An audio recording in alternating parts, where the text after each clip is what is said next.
¿Cómo está evidenciada la temática en la sociedad ecuatoriana? Desgraciadamente el Ecuador se ha acostumbrado a una vieja tradición de violencia política verbal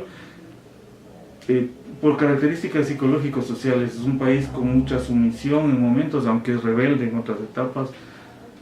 La gente ve a la política como una especie de cachascán, de una guerra sin cuartel, sin piedad, como un espectáculo divertido en el que la violencia es un ingrediente más.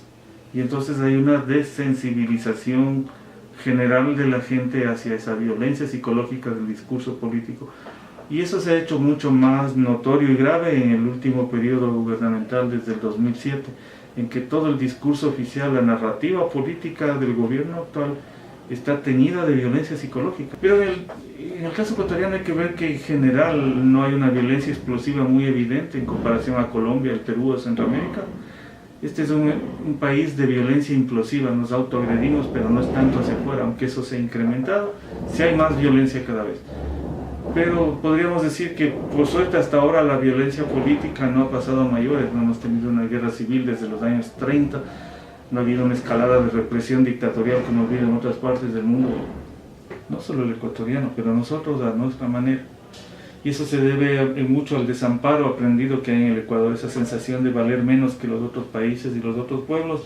Entonces es una respuesta en parte inconsciente de ser agresivos para tapar esa sensación de inferioridad, de demostrar agresividad para con eso dar una imagen inflada que trata de soldar esa herida de sentimiento. Creo que existe mucha aceptación y pienso que es allí donde tendría que estarse trabajando, porque el problema ahora es que se está trabajando en la responsabilidad de los medios.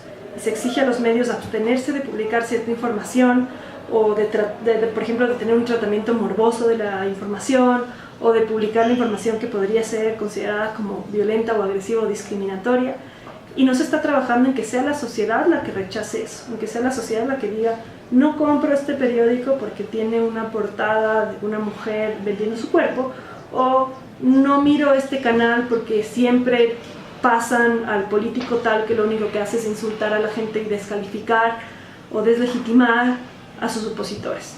Es la sociedad la que debería estar reaccionando contra eso, la que debería poner esto un freno, la que debería con su voto sancionar a los políticos y a los funcionarios públicos que incentivan a la violencia y hacen campañas de deslegitimación, y no sancionarse a los medios por esa información. Pero creo que hay muchos discursos del propio presidente que podríamos considerarlos agresivos, sobre todo no solo respecto a otros candidatos, sino también respecto de medios de comunicación. Y ahí, como dije, hay un estándar distinto, porque una cosa es una opinión mía que podría llegar a ser agresiva, pero que no tiene la posibilidad de tener mucho impacto en la gente, que no porque yo diga algo todos los estudiantes de la San Francisco van a salir mañana a levantarse en contra de algo. Pero distinto es que ese tipo de incentivos vienen del presidente de la República, ¿no? Que sabemos que sus opiniones tienen un impacto mayor, un impacto que él casi no puede controlar. El simple hecho de que él hable mal de otro candidato político, al igual que si habla mal de los medios de comunicación, por ejemplo, mostrando la cara de un periodista, eso puede generar, aun cuando él no quisiera, eso no fuera su intención, eso puede generar que al periodista lo caigan a golpes en la calle. Lo mismo podría generar actos de violencia contra su opositor político. Entonces ahí eso es algo que debería existir un nivel más estricto de escrutinio del uso del discurso político por parte de personas con una capacidad de influenciar, sea porque son autoridad o personajes políticos, que son justamente muchas veces los candidatos, que tienen un alto nivel de influencia, de impacto, de autoridad, tal vez no pública todavía, pero moral, ¿no es cierto?, que pueden influenciar en la gente al punto de que puedan generar actos de violencia. Ese incentivo a la violencia tiene que ser sancionado.